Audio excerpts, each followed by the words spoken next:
I'm allowed to call you coach. Coach, oh yeah. But I still everybody feel calls me like, coach. I know, but Senator Tuberville, like that's cool for me to actually say in person. Yeah, but there's 99 senators and one coach here. Oh, yes. Okay, but this is how we're going to begin it then. Very nice.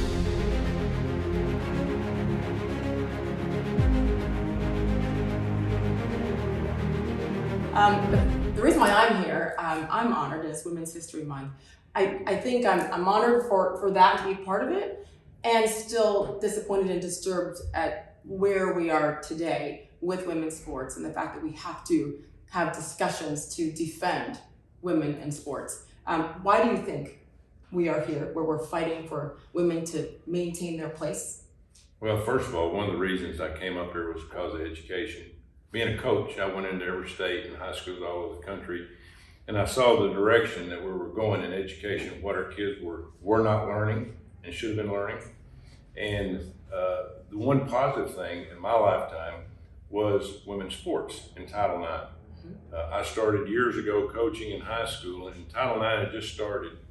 And the emergence of women's sports, people don't realize a lot of young girls didn't play sports. Right. I mean, there wasn't the opportunity, there wasn't a number of sports.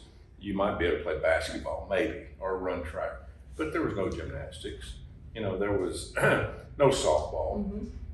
The opportunities weren't there. So Title IX gave all these young girls an opportunity to start at a young age, in which, you know, if you don't play sports at a young age, you're not going to pick it up in your late teenage years. It's not going to happen. So probably one of the most important things for women happened here 52 years ago when they passed Title IX, and it gave the same financial scholarship, all the areas of facilities, number of coaches, and it made everybody have the same number of sports for men as to women. And so it equalize it up, and I've seen the growth of women's sports been unbelievable. Now, I coached junior girls basketball my first year, 1977, and you talk about an experience. Now, when I coached girls basketball, it was 3-on-3. It was 3 forwards and 3 guards, and it's totally different. But when Title IX really got going, they did away with it. Said if we're going to do basketball, we're going to do it the same as men. It's going to be 5-on-5, and so they changed it. But just the opportunities, I've got some of the young girls I coached 40 years ago I still stay in touch with them. Wow. But that's what sports does. It builds relationships. Absolutely. Not just players, but also players and coaches. That's the beauty of it to me, why I wanted to be a sportscaster, is because on a football Saturday, college or Sunday NFL, for those 3 hours, nothing else matters. Race, gender, socioeconomic, your politics were together for those hours, and that's the most beautiful thing. But I think that's why there's so many people who are upset over what we have seen now being taken away from women's sports, and the fact that there are boys and men getting in the way, frankly. I think it seems to be too, most people agree. You look 75-80% agree, and it doesn't matter which side of the aisle you're on with this, because science matters. This to me should not even be an issue, but it is. What can we do to protect these women and girls? Well, the first question you got to ask yourself, and I've done that many times in the last few years when this started happening, and you ask yourself the question, why? Why is this happening? And unfortunately, as we're going to have to talk a little bit of politics here, is we've seen the destruction of the nuclear family. We've seen the enormous amount of genders. Like in California, they recognize like 64 different genders. And so there's no man or woman anymore. And so the left, since I've been here, have pushed this on girls' athletics. And it's going to be detrimental. You've just only seen the beginning of it. Because as we said earlier, Title IX took a while for these young girls to get into sports and have different sports they could play in. And so you grow in it. Well, now we're having young girls that parents aren't allowing them to play sports because these young boys that are participating in women's sports have the opportunity to use their locker rooms, their showers, and it's wrong.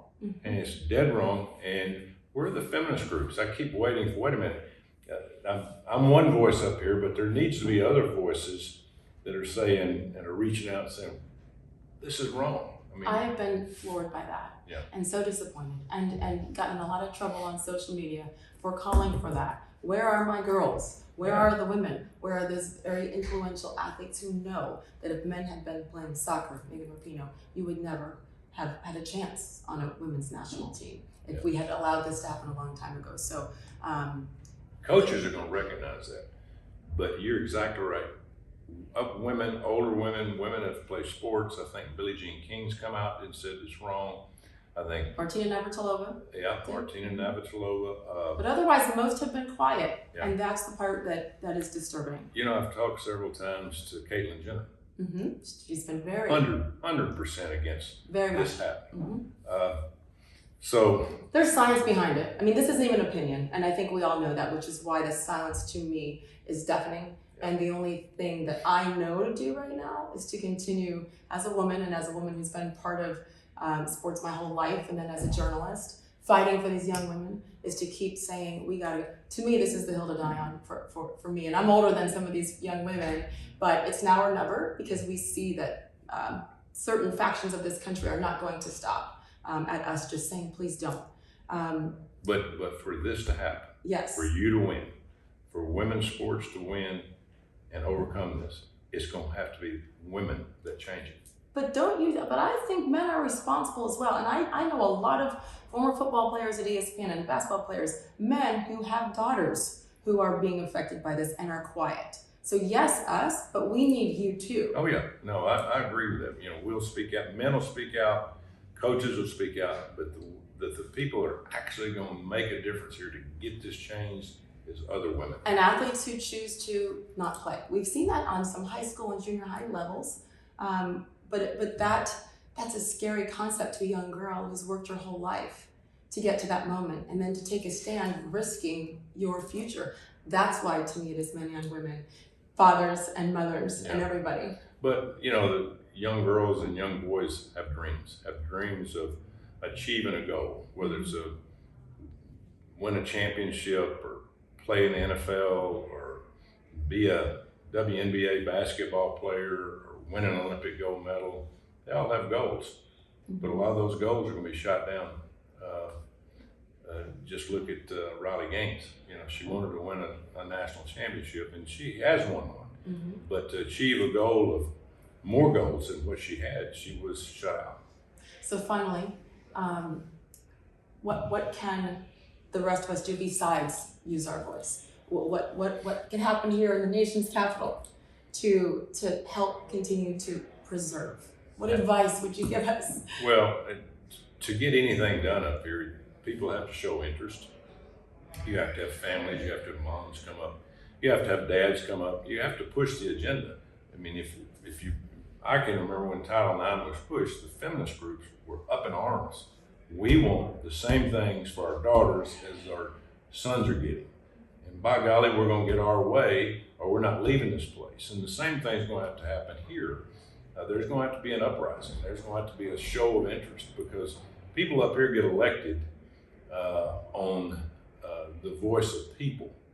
And this is an area you can't ride the fence on. You cannot ride the fence on this. As you said, 78% of the people in the country do not believe that boys should play in women's sports. They do not believe that. And so that's a winning agenda, but feminist groups have to come up here and by the thousands and say, enough's enough. Mm-hmm. You know, we want our young girls to have that opportunity to protect women's sports. And there is fear, for sure. Fear of, and I've been even called it, transphobic and I said, no.